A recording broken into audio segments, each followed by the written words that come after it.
Folks, everyone, introducing you to our speaker for the evening. He is a streamer.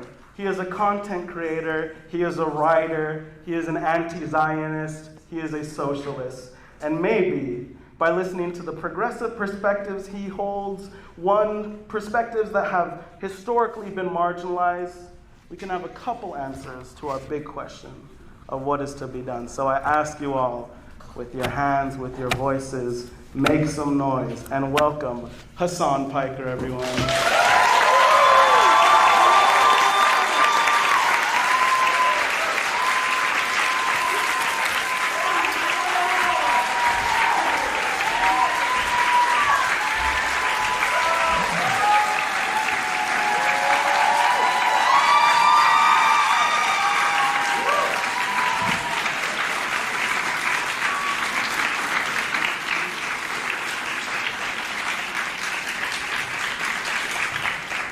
Wow, that's going to be a tough speech to follow.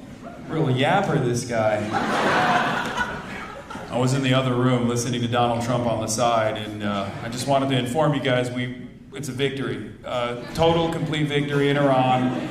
It's over. We did it! Hold on. Never mind, actually, we're still continuing the war, it seems.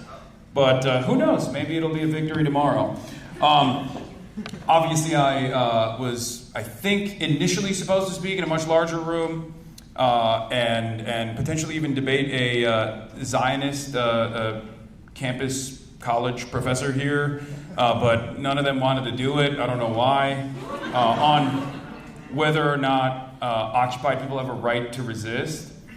And, I mean, yeah, they do, obviously, but, you know, that would have been great for Jewish Insider. They could have gotten as many clips as they possibly can off of that one. Maybe continue the conversation for another week about whether or not politicians should endorse me as though I'm running for office.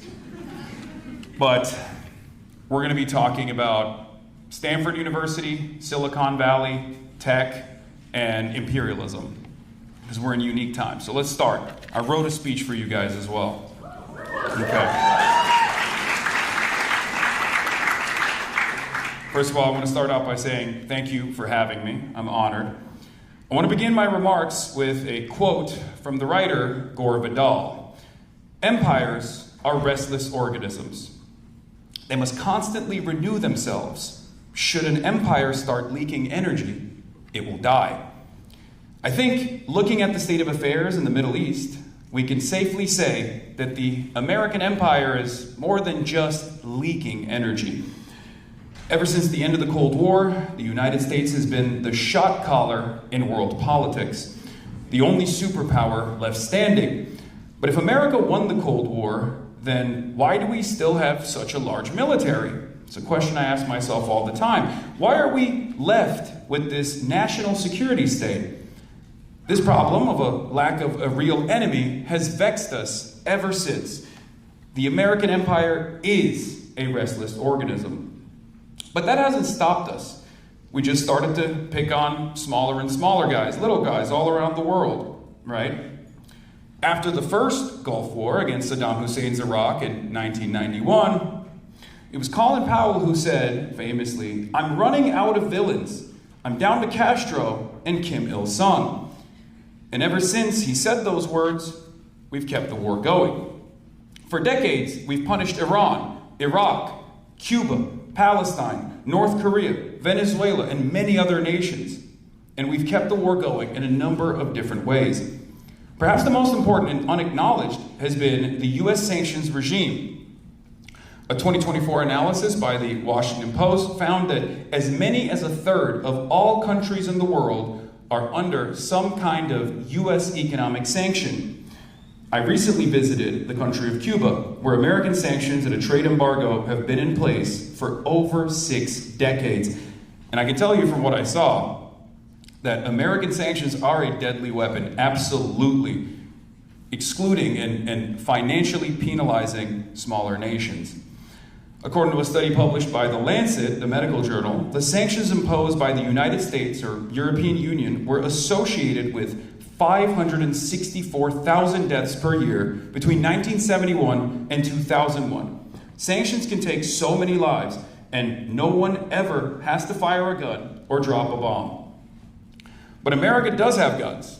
America also has bombs, and it has missiles, and expensive jets, and military bases all over the globe. And we pay for it instead of paying for housing, paying for education, paying for welfare, or literally anything else at all.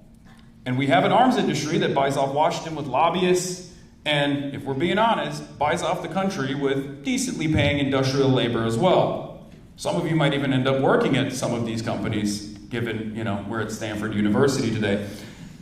But, as Gore Vidal put it, the American empire is leaking energy. Successive rounds of imperial misadventure have made us weak.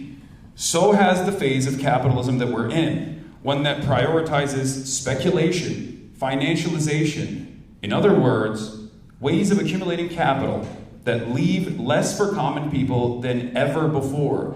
This way of life has weakened us. Our empire is coming to an end. And to that I say, thank God.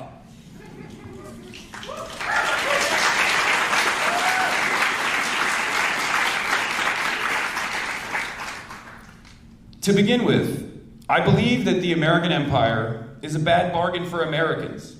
A lot of people might get mad at me and say, well, I'm a third worldist. As a matter of fact, it's actually pretty good in comparison to the third world, but it is. Now, it's objectively true that we do benefit in the imperial core. The empire benefits Americans in many ways. The dollar's reserve currency status, cheaper fuel costs, all for the good stuff from being the richest place on the planet. But our empire has a tax. Periodically, we send our own people off to other countries that die in a mission with no real strategic purpose. We have a limited and very expensive form of socialism for veterans, and even that is lackluster. And our empire requires that its capital be invested in weapons of war, far beyond any rational need. After all, every dollar spent on a bomb that will go out and blow out a school overseas is a dollar that's stolen from you, is a dollar that could have been spent on a school here.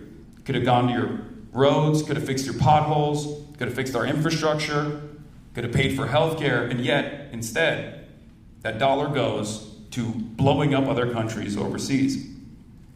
Now, all of this, I think, is pretty obvious to most people, especially you in this room. In the first weeks of this new third Gulf War, fewer than a fifth of all Americans approved of it. That was before Donald Trump's MAGA cult decided that they were actually on board with it. In 2024, they voted for less inflation, and it's hard to see how a spike in the price of oil will deliver anything but historic inflation.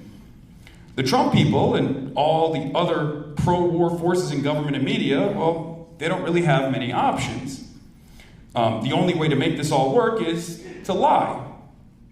They have to buy TV networks, they have to buy Hollywood studios, they have to buy TikTok from China, and they have to flood the airwaves with their own propaganda, and they have to smear their enemies. And that's something I know quite a bit about, personally. But the pro-war, pro-empire forces in America, they have disadvantages too. The biggest one is manufacturing consent, to use an old phrase that may be falling out of fashion as of late. These days, almost nobody is bought in. People are very skeptical of mainstream narratives. And a big reason for why that's the case is the internet. In particular, the social media platforms that come from here, the heart of Silicon Valley. Ever since World War II, one of the greatest exports of the United States was our culture. I am a byproduct of that. I grew up in Turkey my whole life, and yet I sound American, I look American, I consumed American products my whole life growing up. I wanted to come here. I believed in the American dream until I got my first hospital bill, and then I was like, oh, this is yikes. But America's forces of cultural imperialism are also waning around the world. We have our TV networks, we have our Hollywood studios, our magazines, our books, and a huge chunk of all of that spread a pro-empire ideology all around the world. These days, It's also American-owned social media platforms, Instagram, YouTube, Twitch, that are the conveyor belts of world culture. But the catch is that despite running these platforms, there is more anti-empire sentiment rising than ever before. This is, I think, pretty ironic. The Spanish-American War, arguably the beginning of the American empire, was started in the yellow press. But now, the information people consume, especially since the start of Israel's post-October 7 genocide, the information people consume is guiding them towards anti-empire thoughts and beliefs. And a big part of that is because I think people's material conditions are unwinding and the contradictions are worsening. It's impossible not to notice, because it's certainly not because of the political education of the average American. They're not exactly very class conscious. Now, I think this kind of techno-feudalist control can also at the same time reinforce American hegemony. There's a lot of frivolous stuff that gets attention. For example, the world economy is about to collapse, and yet for the past week or so, if you've been on Twitter or if you've gone and read the Jewish Insider publication or numerous others, they're talking about me for some weird reason. They're talking about my Twitch stream and which candidates I associate with, which is ridiculous. But the most important information isn't reaching people. A recent Harvard-Harris poll found that, yes, while the war was unpopular, also 76% of voters think that America's winning the war. Unbelievable. It's cattle, really. Anyway, Americans in their hearts still believe we're invincible. Americans believe in American exceptionalism still. People are, I think, unprepared for the economic and political calamity that seems to be on its way. I want to end my remarks tonight with this. Silicon Valley's biggest companies rode the smartphone and social media to greater riches than any other sector of the economy anywhere else in the world. It appears that Silicon Valley's next phase will be all about artificial intelligence. Although AI could disrupt many industries and its collapse could pop a huge economic bubble, one of my biggest fears these days is about AI and the military. Increasingly, the new tech giants of our day, such as Palantir, yuck, OpenAI, Anthropic, they see their role as supporting the American empire. These companies help the military develop kill lists. They help intelligence agencies do spy work. And they, of course, do so much more than we even know about. Israel also utilized AI in their kill lists and their targeting systems as well, something that we are learning from them. The American empire is leaking energy, leaking the power that has made it work for over a century. But as you know, there are powerful forces, merchants of death, who are ready to profit and profit and profit, even as the empire dies. A challenge for your generation at Stanford will be to confront these forces head on. You know this better than me. You live here. They've probably been talking about Peter Thiel since orientation, I assume. But that makes your work even more important. The Cuban patriot Jose Marti once said of living in the United States that he had lived in the belly of the beast, and thus he knew it well.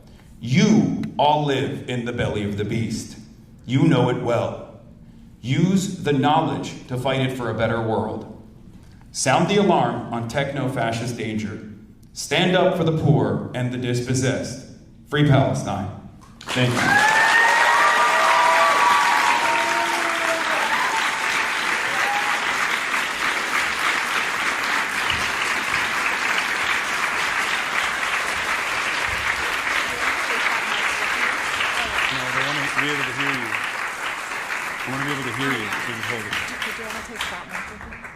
Oh, do you want me to sit down right now? If you want. Yeah, Wait, I thought you... Okay. Sorry. All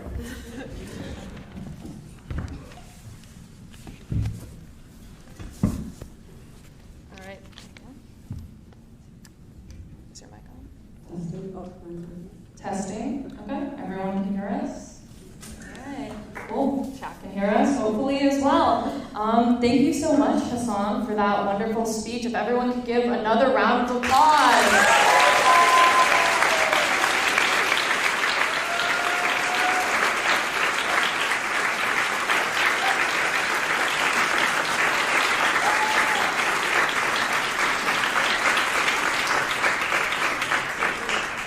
right, so we all know who Hasan is, but today we have two moderators here, me and Iman, and we're here to have a conversation, a really chill conversation with Hasan, and then we'll be opening it up to the crowd, as Ramon said, in the last 20 minutes, so please send in any questions with the QR codes in the audience. But first, let's introduce ourselves. My name is Juhei Song. I'm an organizer here with the Stanford Asian American Action Committee, or SAC, where SAC is an Asian American socialist and anti-imperialist organization. If you want to learn more about us, please scan the QR codes. I'm also an organizer with the PSL, or the Party for Socialism and Liberation. Shout out Bay Area. And I'll be your first moderator here today. Hi everyone, I'm Hina Zarish, and I'm an organizer with Stanford SJP. We're organizing our Palestine campus. Make sure to leave the room today, having filled out the form and getting involved as soon as possible. We need as many of us in the movement right now, so yeah. All right, cool. To start it out with, so you've talked a lot about this. We talked about the empire. We see what's going on in Iran. Trump right now is giving his address talking about what's going on in Iran. In the past year, we've seen a lot of escalations, as you mentioned. We've seen the genocide in Gaza continue. We've seen the blockade in Cuba, which you visited. We're seeing the ongoing war in Iran with alleged boots on the ground, perhaps soon. To start it off with, how do you kind of specifically see the connected interconnections of how the U.S. empire is working, not only historically, but specifically now? Like, why now are we seeing all of these escalations, and how do you want us to interpret this? I think that Donald Trump is the perhaps purest expression of American rage and American imperialism that we've ever seen. He's very vulgar. He says the quiet part out loud. And in many respects, that's part of the reason why they like him. And this works for, domestic policy. And maybe, God forbid, it might work for foreign policy as well. It has been really funny seeing people like Matt Iglesias and all these other famous liberals, famous writers that have spent an entire lifetime talking about how America has to be the world police and put this liberal intellectual patina on American imperialism fall apart every single time Donald Trump just comes out and says, I'm going to go to Venezuela for oil. I want to invade Venezuela for the oil. It's for nothing else but the oil. And everyone's like, whoa, that doesn't make any sense. You sound like a Leninist or something. Why are you saying that? And it's because it's an honest assessment of events. But on the one hand, people hear that and they like it. Many Americans have this chauvinist mentality. But there's also a lot of people who might have bought into the liberal propaganda associated with these sorts of incidents, with these sorts of actions. And there is a tremendous opportunity for organizing there. Because a lot of people, when they hear that, when they hear their president sound like a villain, all of a sudden, they don't like it. They might have bought into the idea that liberal intervention is a necessity to, save gay people in Afghanistan or whatever people are saying. But when Donald Trump says the quiet part out loud, at least in my experience, I've seen a lot of people that previously bought into that idea turn around and say, okay, this is actually unacceptable. It was for oil, my bad.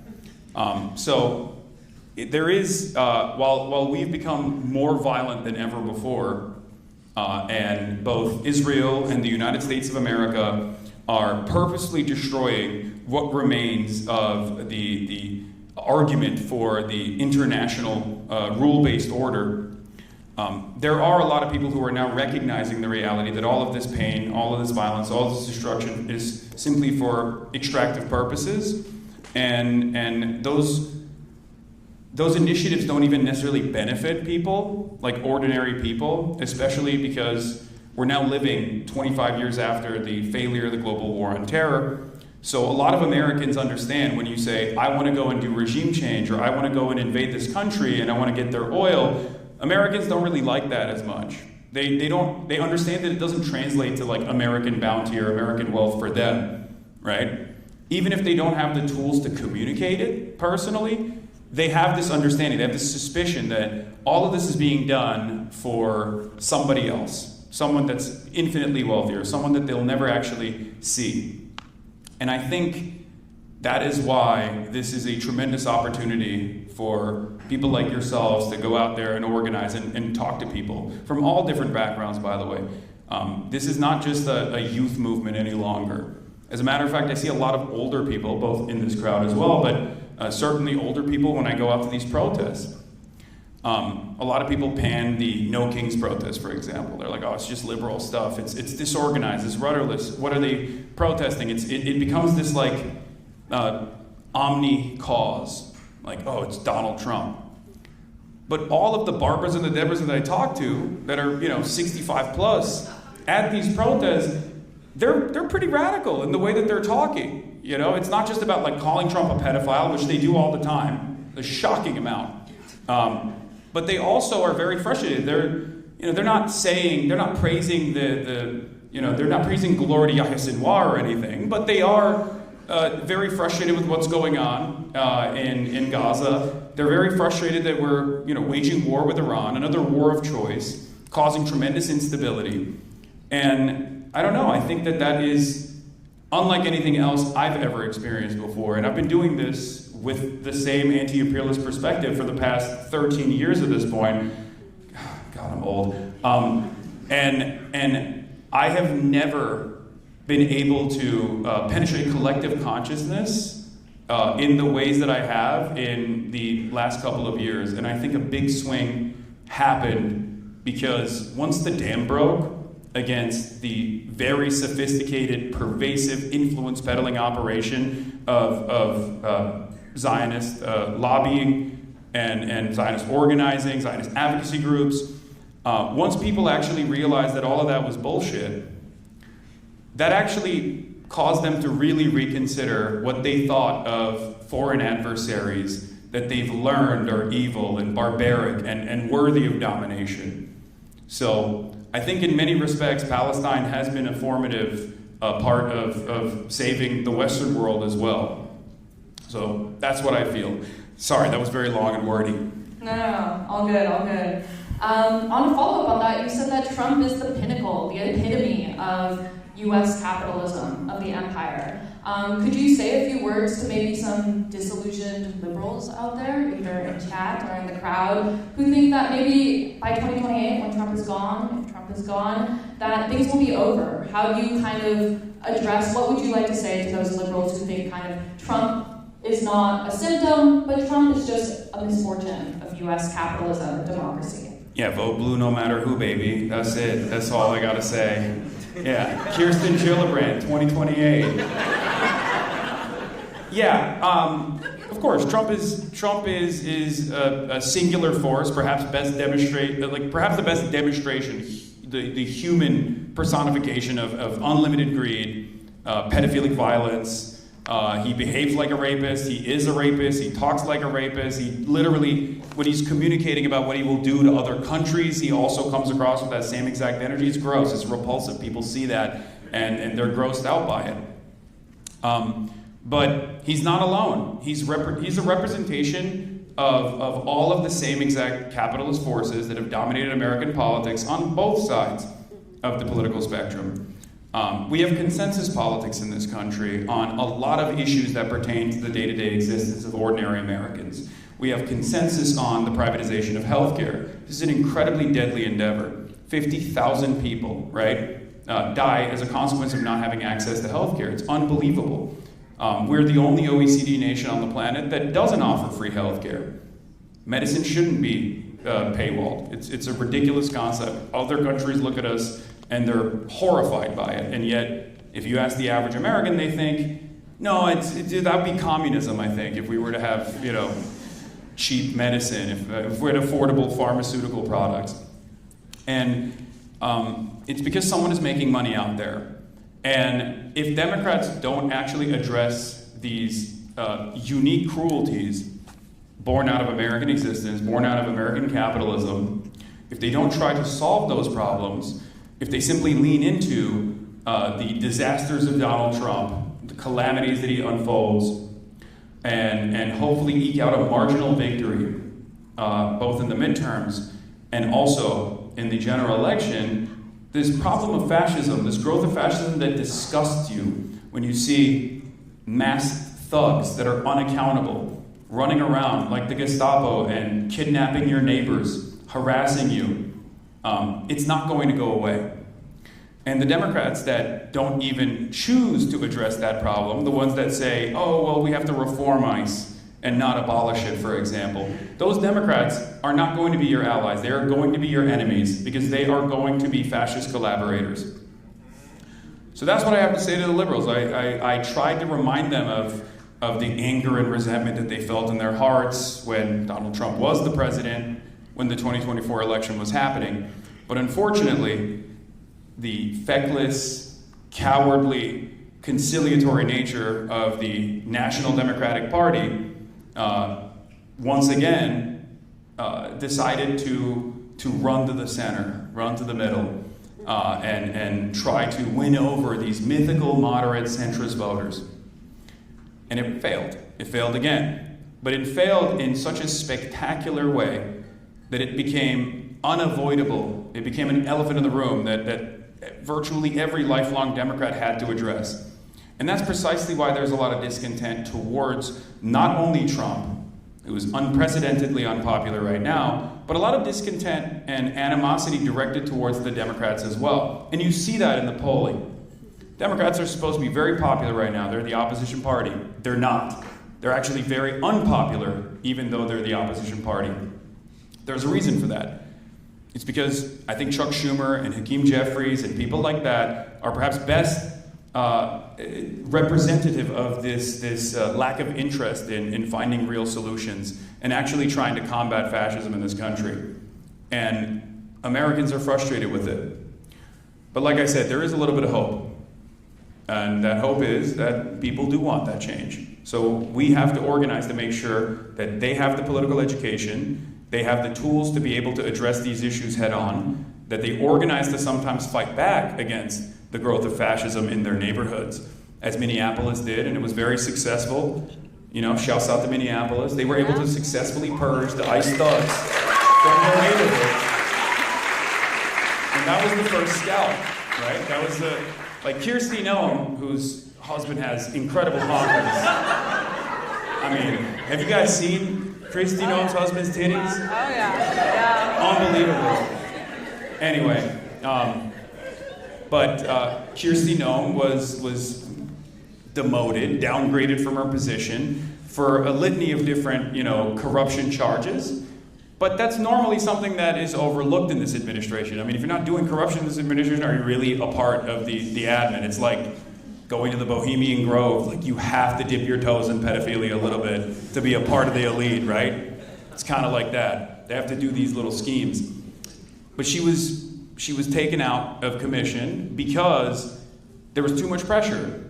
And the Trump administration had to alleviate some of that pressure. They had to take out Greg Bovino and then also Kirstie Noem.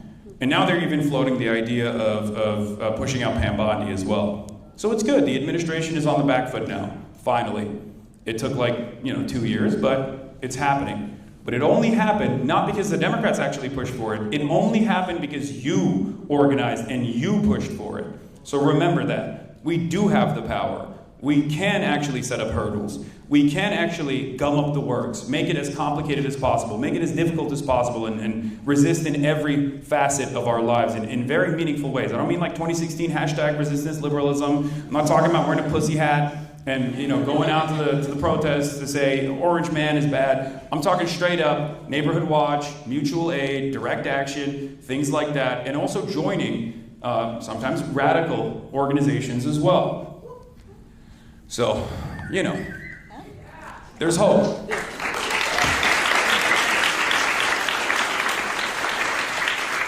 actually preempted my next question. Both Iman and I are from Minneapolis, so it's very personal for us.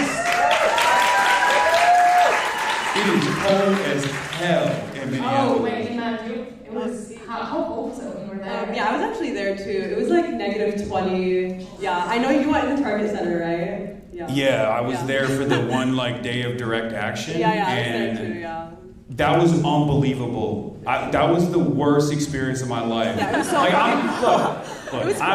I'm a baby, okay? I live in LA. It's always 75 degrees and sunny. It's amazing. But this was I looked, and it was colder in Minneapolis than it was in fucking Alaska. Yeah.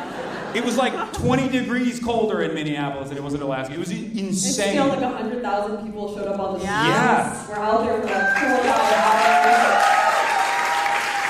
Yeah, that's also, it's low-key also where I realized these ice guys are obviously so racist that they're literally I have to kidnap people, even if it's minus 35 degrees. Yeah. I mean, yeah, but Minnesota will always turn out. Something we all can learn from. Yeah. But that goes on to my question. So we've seen a lot of mobilizations. This is a very unique time. You've said you've never seen anything like it in the last 12 years that you've been here. In Minnesota especially, we saw the killing of Alex Preddy and Renee Good. We also saw that spark an entire general strike in the state on the 23rd of January. We also saw that following subsequent shutdown nationally, as we also had one on campus. Raise your hand here if you went to the shutdown on the 30th. Yeah.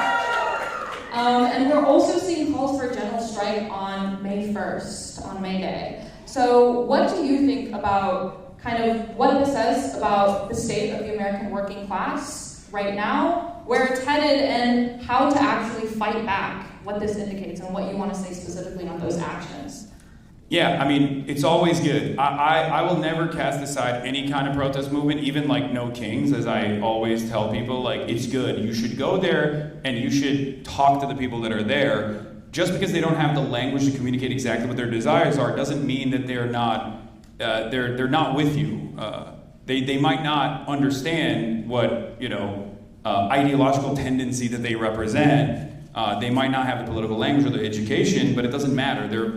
They have a lot of discontent. They have a lot of anger, and it is actually productive anger, right? It's not anger that can be easily misdirected in the way that Republicans do all the time, where they take the working class resentments that people have for understandable reasons and then redirect it back to vulnerable populations as though they are responsible, as though they are your landlords, as they are your bosses, right? That's not the case.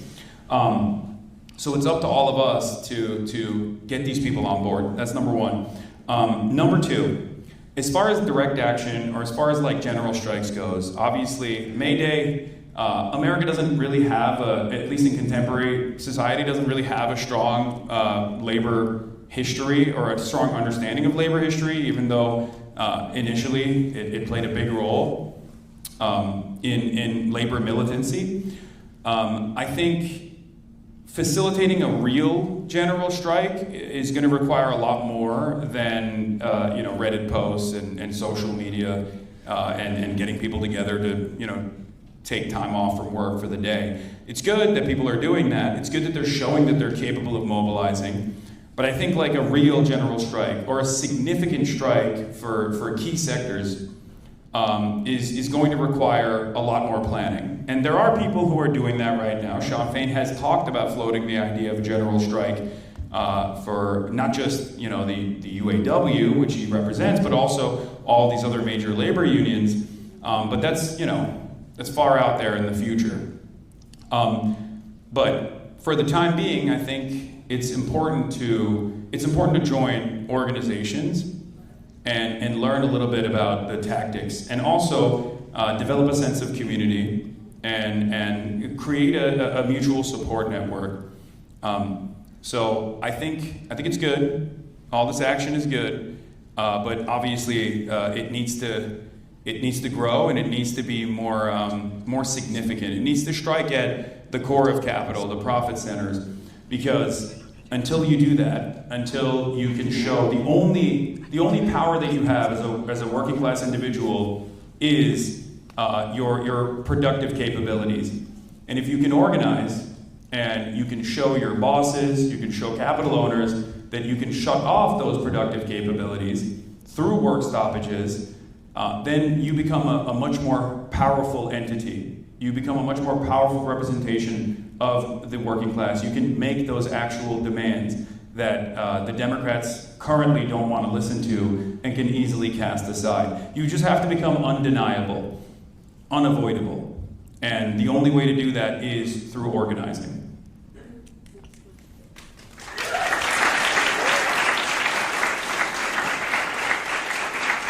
Thank you for sharing. Our next question was actually in regards to electoral politics, which I know you kind of touched upon. It's my favorite. Yes. I love voting. You know, now more than ever, it's become clear to us that the two-party system, as you discussed before, puts capitalism first, puts the people's interests last, as we see with healthcare most permanently as well. But yeah, we kind of just wanted to ask, we also saw the Democratic parties attacking you as well, very clearly now as well.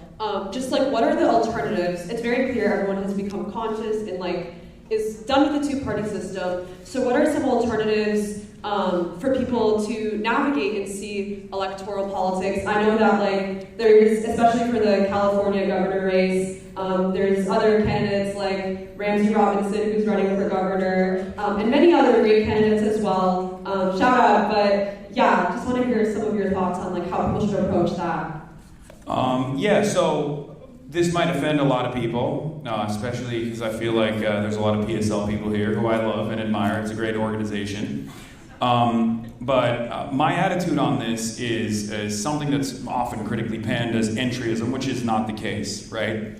I believe that what is necessary, at least analyzing where the masses are and how they self-identify, I believe what the masses need currently is class consciousness and political education first and foremost, because they don't have it. They don't understand it. It's something that I've only seen from small business tyrants all the way to big business owners, right? They have class consciousness. They know exactly what they're doing, but the average working class person does not understand this at all. And in order to build class consciousness, what I have seen, at least in the Western world, in Western liberal capitalist democracies, where most parties, even if it's a parliamentary one, or certainly our duopoly that we have here in America, they're bourgeois, liberal, capitalist parties, right? They're not going to have real radicals. They're not going to have socialists. And in America, they don't even have like pro-labor candidates in general. But the success that I've seen in terms of membership, in terms of driving up membership for socialist organizations, has always come from electoral victories.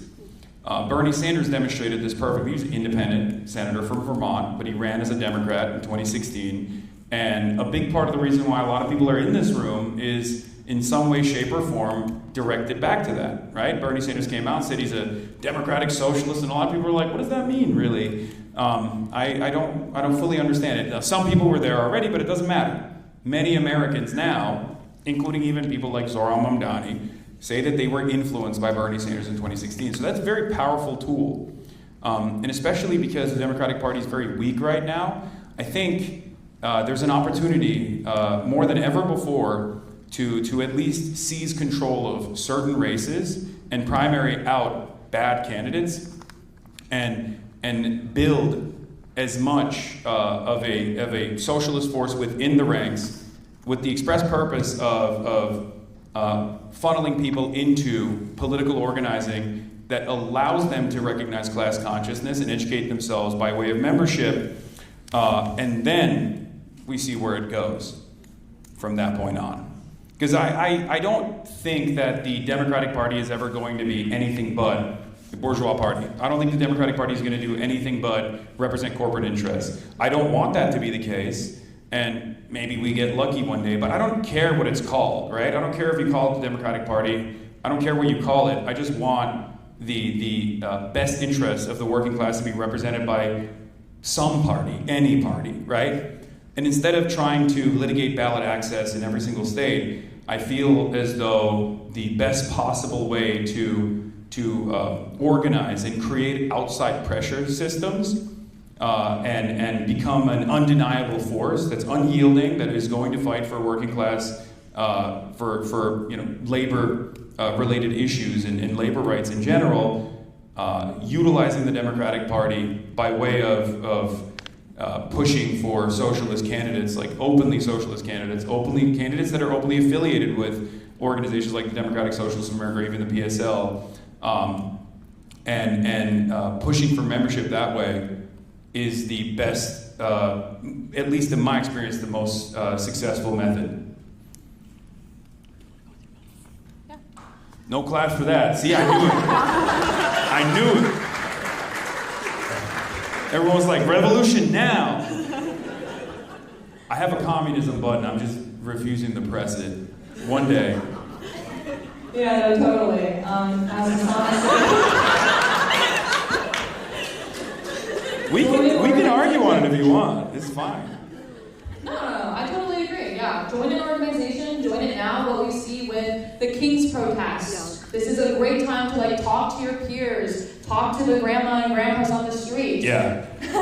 Talk to everyone showing up to the May Day strikes, participate in these strikes, because obviously a revolution doesn't happen spontaneously. The labor movement historically in America has been weak because the United States has cracked down systemically on it for decades. The strongest empire, the strongest force we've ever seen in history. So this revolution in America, it's not going to happen immediately. Socialism is not going to happen immediately. It takes small steps. It takes electoral politics. It takes telling people what a general strike is, what happened on January 23rd in Minnesota, and what is happening on May Day in a few months. Actually, 1 month. Wow, time moves fast. But yeah, totally agree.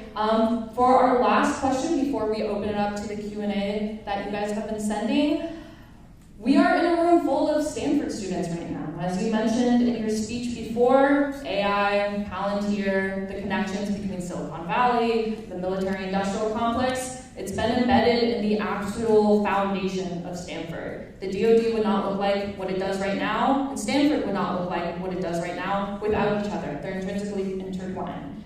So with that in mind, with Stanford at the core of the Silicon Valley, what do you want to say in front of these rooms of hundreds of students on how they can get involved in the movement and what their role specifically is at the core of the empire? Ooh, that's a tough one. I mean, look, at the end of the day, you have to work, okay? You have to make money, you have to survive. I am not gonna be like, oh, you should not work for any company at all, you should only work for an ethical company.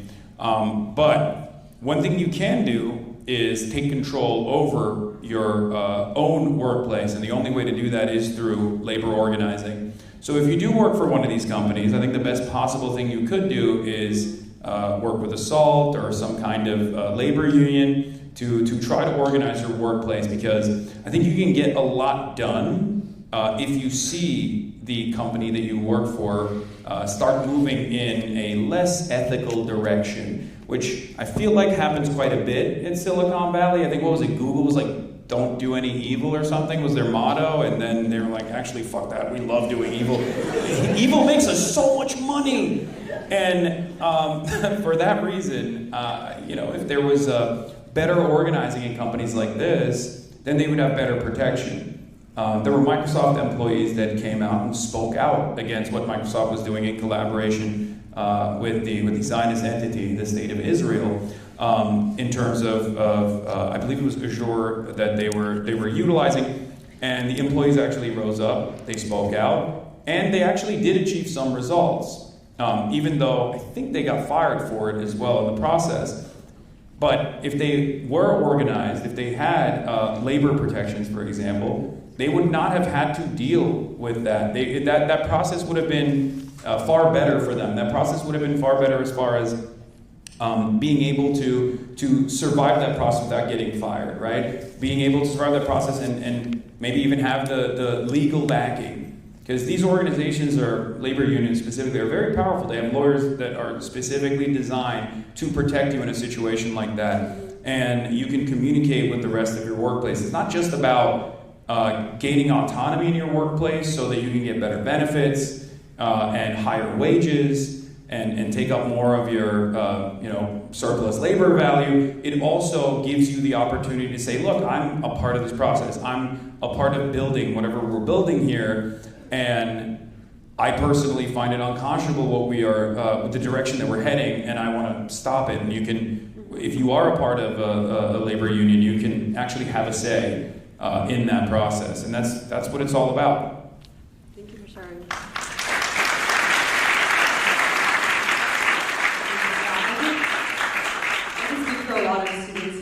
like just the propaganda around labor unions where people don't even know what a labor union is or what a union is because of the power that people can grow through unionizing, especially in like tech industries like Palantir, HP. So it was great to hear from you in terms of motivating people to organize around that.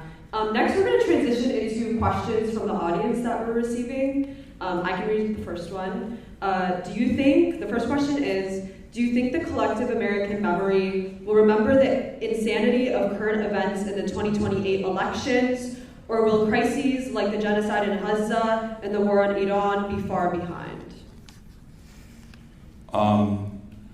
I don't know. Because every day is a fresh nightmare.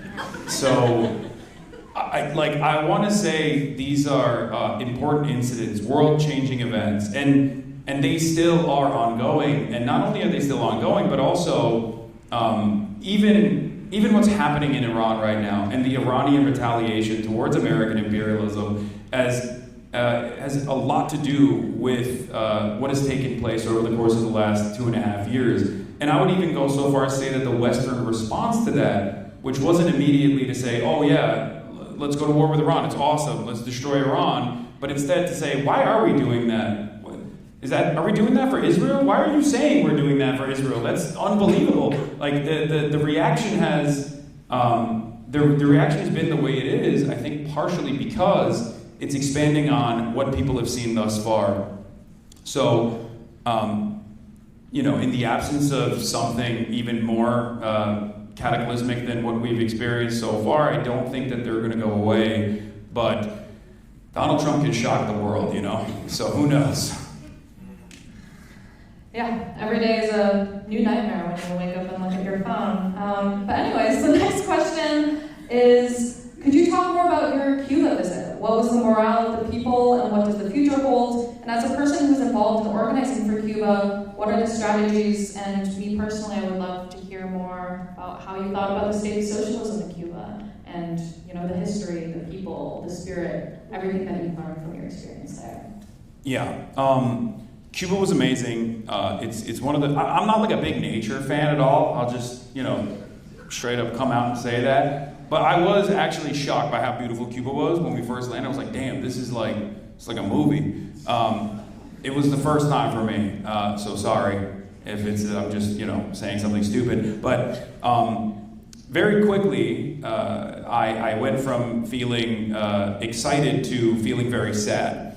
I talked to Obama's National Security Advisor, Ben Rhodes, who played a formative role in the Cuban normalization that took place when Obama was president. One of the only good things he's done as far as foreign policy.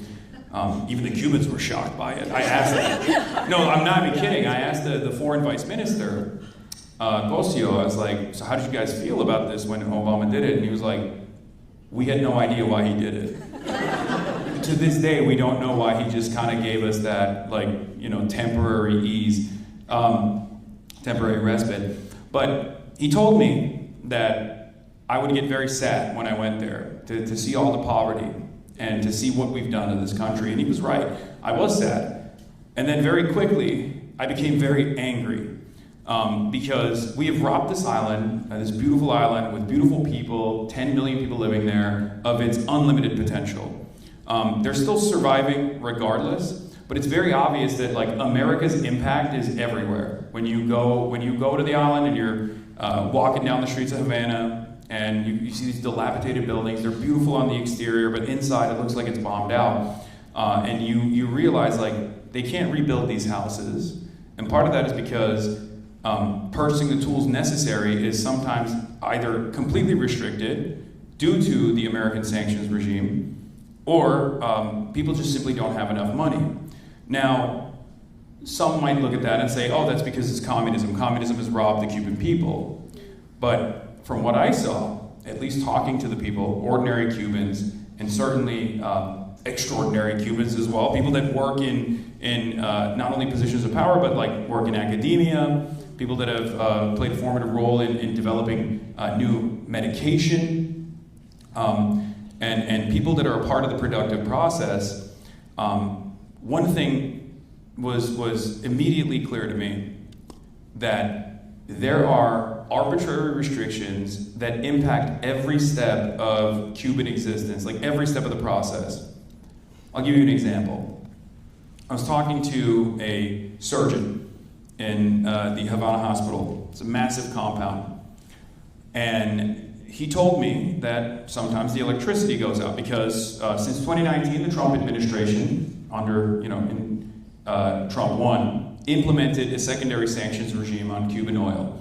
It's a very restrictive process that limited the amount of oil that was coming into the island. Oil is obviously a necessity for the electricity grid that they have. It also is necessary for transport. It's necessary for refrigeration, whether it be for medication or whether it be for food. It's necessary for everything, right? And they had started restricting all the oil that was coming out of the island in 2019. And this somewhat quiet process and this somewhat invisible process, and it's important that this process is invisible. However, in the last 3 or 4 months, the Trump administration decided to implement a total blockade of oil. So for the past 3 months, with the exception of the Russian oil tanker that just docked in the ports of Havana, Cuba has had no oil whatsoever. So there's like rolling blackouts for 36 hours. Everything is shut down, right? And hospitals also can't keep up with that. There's not enough oil on the island, so the electricity cuts out. And sometimes that electricity cuts out, as the surgeon was telling me, during a surgery. So I was like, what do you do if that happens? And he's like, we just sew up the patient, and we just do it again. We try it again later. A doctor told my colleague and friend, Ryan Grimm, that in the child care unit, where there's babies on ventilators, and there's a 5-minute window between when the electricity shuts down, when the electricity grid is completely blacked out, and when the generator kicks in. There's a 5-minute window. So nurses and doctors have to rush in to the child care unit and hand pump the ventilators for the 5-minute process. So we're literally just killing children. And we're doing it in this almost automated manner. We're doing this in this invisible manner. And many Americans are completely oblivious to it. And we're doing it to an island that is 90 miles off of our coast. Like, it's so close. It's so accessible. And I mean, the restrictions are endless. Cuban businesses can't get loans to, they can't get loans from any company whatsoever. There's also a tech element in this too, because like the entire world utilizes American tech. So for example, if you're an Italian man, let's say, and you're talking to your friend in Switzerland, and you send him money on Venmo or PayPal, and in the memo you write Cuba Libre, like for the Cuban drink, both of those accounts will get shut down. So it's so arbitrary, it's so ruthless, it's so ridiculous, but it's so pervasive, and that's just like a silly restriction, but it expands far beyond that. It makes it virtually impossible to send money to relatives. It's very difficult to do that, and we've made it that way, and it's totally unnecessary. We've made it that way because we want to present an argument that communism so close to home cannot thrive. It cannot work. It's a failure. It's an ideological failure. This project has to fail, and it hasn't.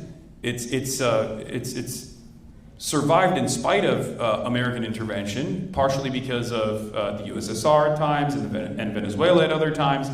But in the aftermath of the dissolution of the USSR, things got much harder for Cuba, and now even if they want to implement reforms and marketize their economy, liberalize their economy in certain ways, they can't do it.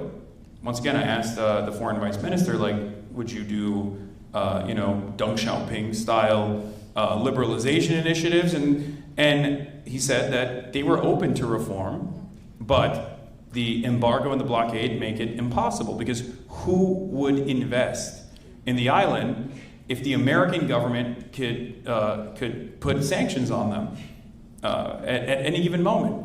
Who would invest in the island if I believe it's called the Helms-Burton Act from 1996, which is, again, our own domestic legal maneuvering that, once again, makes it impossible to start a business in Cuba or develop anything in Cuba, because the American government, a Cuban American, can go and say, this was a stolen asset from me, and arbitrarily sue the government of Cuba for stolen assets.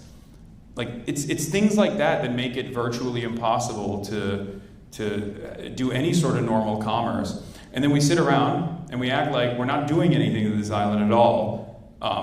Another ridiculous restriction that I personally experienced and also got yelled at quite a bit was the idea that I stayed in a 5-star hotel. Everyone was talking about that.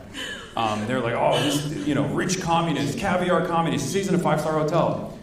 What a lot of people didn't know is that I didn't have a say in that process. Yeah. There's only 4 hotels in Havana that the American government allows you to stay in as an American citizen. Mm-hmm. It's an unbelievable restriction. It's so stupid.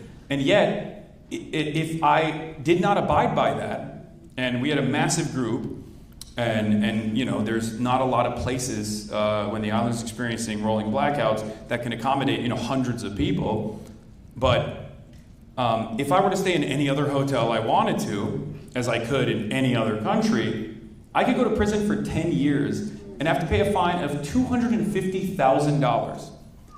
That's unbelievable. And yet, that is by design. It's the design of the American government. I earlier said there was not a single drop of oil that entered the island. That's also not entirely true. There's 2 places where oil shipments are happening with regular frequency.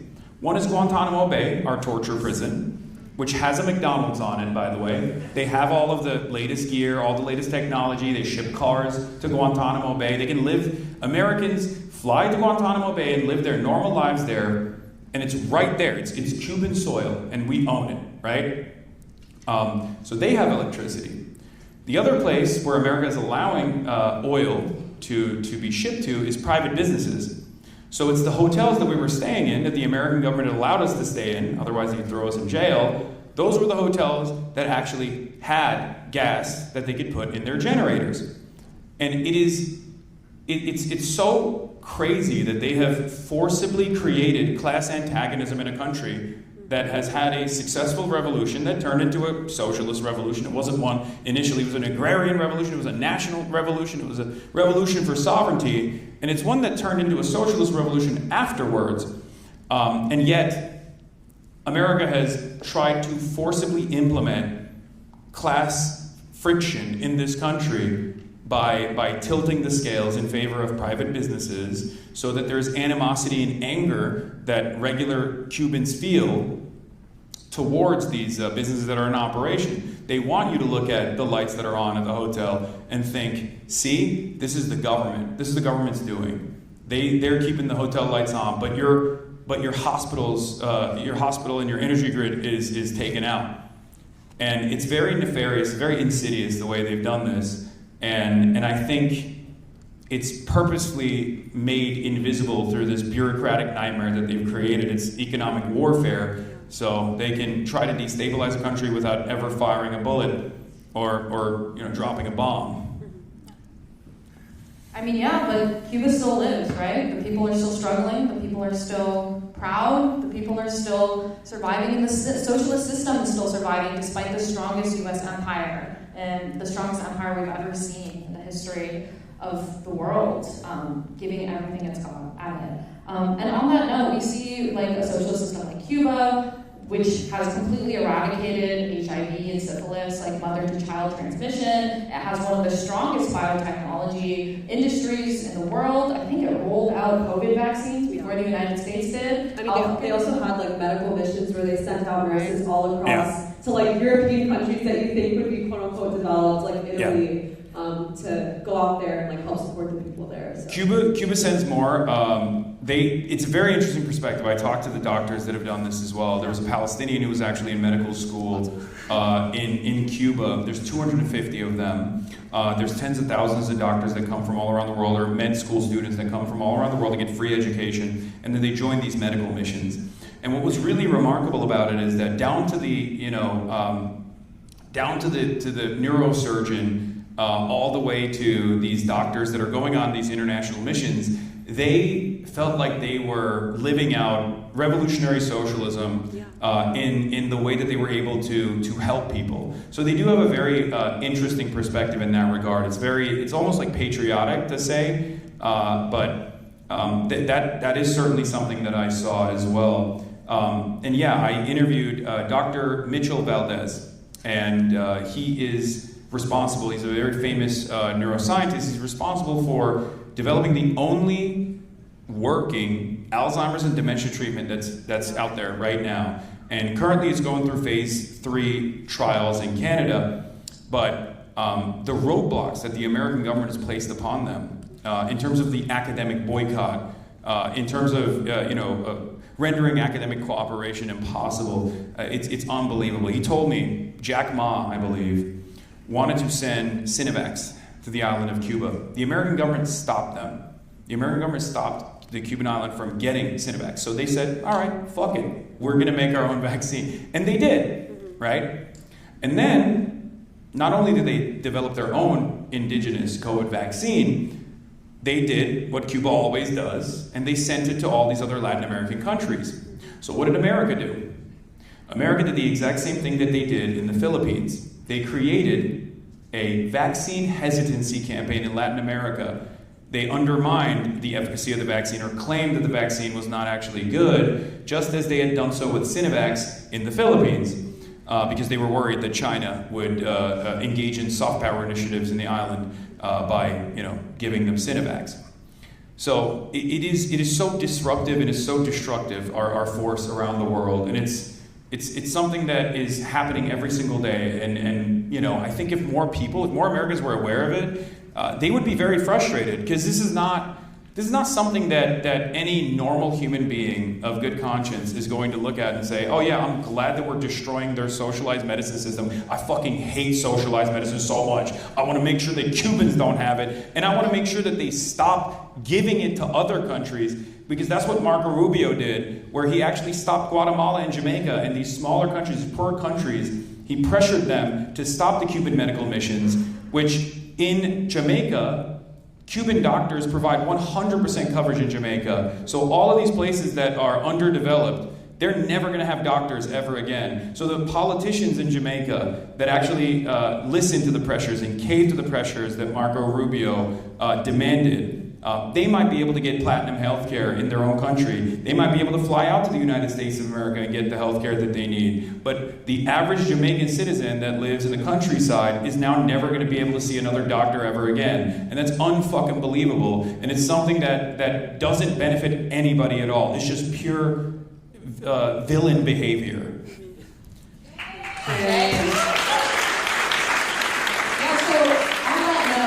The U.S. is blocking free healthcare to virtually anywhere where Cuban doctors are going. Cuban doctors are going to a lot of places. A question from the crowd is, I feel though a lot of organizing is done due to outside pressure like ICE in Palestine. What will it take for people to organize inward around an idea like universal healthcare or nationalizing PG&E? So bringing that socialized medicine back domestically. How do you organize to nationalize your municipal, like private energy providers? I don't know how to answer that. I've never thought about like organizing to nationalize PG&E, which we should do. I think that's more so just like political pressure campaigns that you engage with. And ballot initiatives that you push for once you are a part of a robust political organization. That's usually how you do it, right? And then there's also, I guess, 501c3s and advocacy groups that are tasked with stuff like this as well. That's not my area of knowledge or expertise, so I can't speak on that well. But I'm pretty sure that there are already, like I said, 501c3s and other organizations that specifically are tasked with trying to make these political changes. Because I don't think it's about work stoppages at that point, or I don't think it's about like protesting outside of PG&E, which, it's not going to be unhealthy to do that. I think it's great, but in order to make the necessary changes, I feel like that's when you have to lean into politicians, unfortunately. Thank you for sharing. It's very clear with any of these campaigns, there needs to be like a clear strategy and then thinking about the different tactics that go into it. Our next question is from an audience member as well, and I'll just frame it as well. But we've seen increased repression even with the Prairie Land organizers who are going through a horrible trial as well, and with the Stanford 11 on campus too, who are facing felony charges. The question is, why is it important to support student organizers like the Stanford 11, and why is organizing outside of electoral politics important? And then the third part of the question is, what is an arms embargo? Oh, great question. Especially that last one came out of nowhere. So it's actually interesting.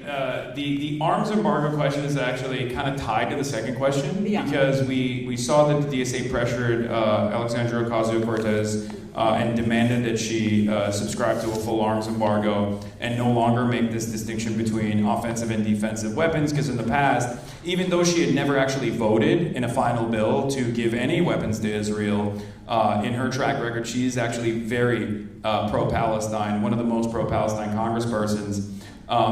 She did actually defend the principle of funding the Iron Dome when she actively struck down the Marjorie Taylor Greene provision. It was a ballot amendment that would make no distinction between offensive and defensive weapons. And not only did she vote against that provision, she ended up not even voting for the bill, so she didn't actually technically vote to fund Israel at all, but she chose to actually argue against it, right? She chose to argue as to why she was making this distinction. I think it's unnecessary, I think it's ridiculous, because she was one of the first voices in Congress, alongside Ilhan Omar and Rashida Tlaib, to openly state that Israel was committing a genocide, but then to turn around months after that, or a year after that, to be like, well, they're committing a genocide, but we also have to give, like, Nazi Germany anti-aircraft weapon systems, while the Dresden campaign is happening. That's ridiculous, right? So it didn't make any sense.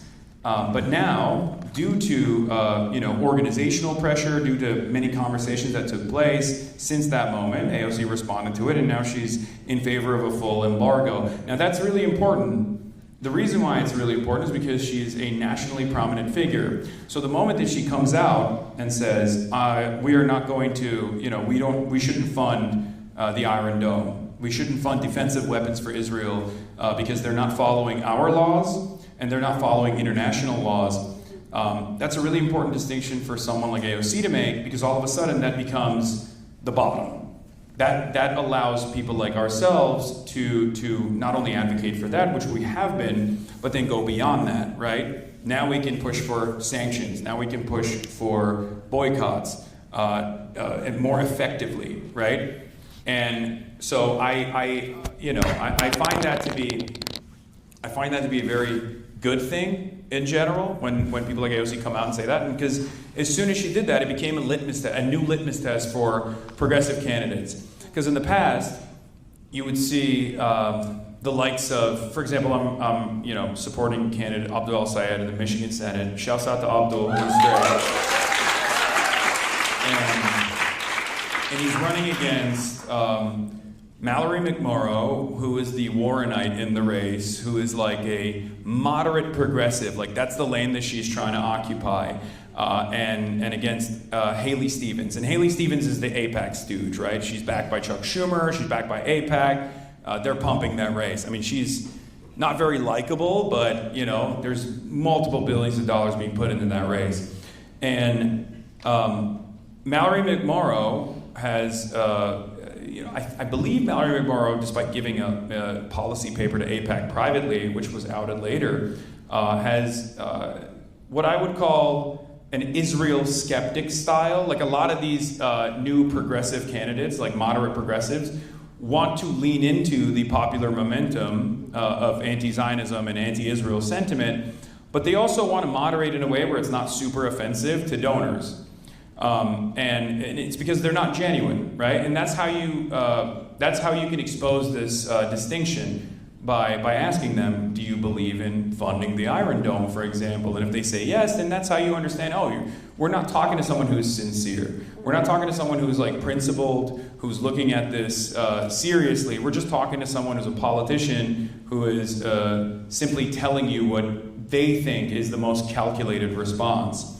Abdul El-Sayed, on the other hand, even before AOC came out, was in favor of a total arms embargo, because there are a lot of candidates out there who are genuine, who have put a lot of thought into this and who have a real opinion. Just like he was also an advocate for Medicare for all for many, many years, right? He worked in public health in the state of Michigan. I mean, he wrote a book about it. He's a little bit of a nerd. But that's an assessment that will be helpful, I think, for a lot of other people. I say to anyone who's listening, like there's 3 standards that you can apply that make it so that if they answer correctly, if a politician answers these questions correctly, they're probably not going to get a lot of money from pro-Israel donors, including J Street, and they certainly might even invite enmity and attention from the likes of AIPAC. It's, do you believe Israel is committing a genocide? Yes or no? Do you believe Israel is an apartheid state? And will you commit to a full arms embargo to the state of Israel? And right now, as it stands, I think if you abide by those 3 standards, most of these organizations that are trying to make sure that they bring in someone who is still pro-Israel but can play ball, those organizations are probably not going to give you money at that point, and they might even actually, spend against you. So that's how you can tell if someone is. That's how you separate people who are truly invested in this cause versus people who are, unserious and just trying to win your vote. Thank you for sharing. Also, beyond electoral politics in terms of arms embargo, shout out here in the Bay Area. We have the Peoples for Palestine embargo campaign, and they just actually had a victory and passed the first arms embargo resolution on in the whole entire U.S. So, shout out. Yeah, if that's what you were asking me to talk about, that's, there is the labor union in this country, unfortunately, is somewhat corporate. We're building towards something. Unfortunately, labor militancy is a lost art in this country. It is perhaps best demonstrated by the Italian labor unions with what they've done out there. I mean, it's unbelievable. They'll just shut down the entire country for a week if they feel like it. Hopefully, inshallah. Yeah. All right, well, thank you so much. We are a little over time, so everyone give a round of applause for Hasan. We are so grateful. We have all of the logistics, fireballs, the university threw at us. We were able to pull through and have this event happen. A few things before we close out that we'd like to plug. Yeah, so if you guys look around, every chair should have a QR code. So please fill out that form before you leave. That will make sure that everyone's plugged into the different organizations. This is just a stepping stone into the long-term organizing we're all going to do in this room. And shout out to Tech for Liberation, Stanford Asian American Action Committee, and Stanford SJP for helping organize this today. And I also wanted to plug an event happening next week with the Black Student Union. It's called Building Black Power, the history of Black political organizing in the Bay Area. It'll be in 2 weeks, April 15th at 8 p.m. at the BCSC Community Room, so please show up. You want to talk about staff class? Yeah, so Hasan, you talked about how political education is the first step towards a mass movement, a mass socialist movement in the United States. We completely agree. I'm actually the political education chair of the Stanford Asian American Action Committee. So on that note, if you want to get educated, if you want to learn more about socialism, about imperialism, what those 2 words even mean, we have a SAC class. This is every Monday, 6 to 7:20 p.m., Wallenberg Hall, room 318. Or you can just go on Access and search up Asian American Studies 9SI. We're an official class of the university, and I am teaching it.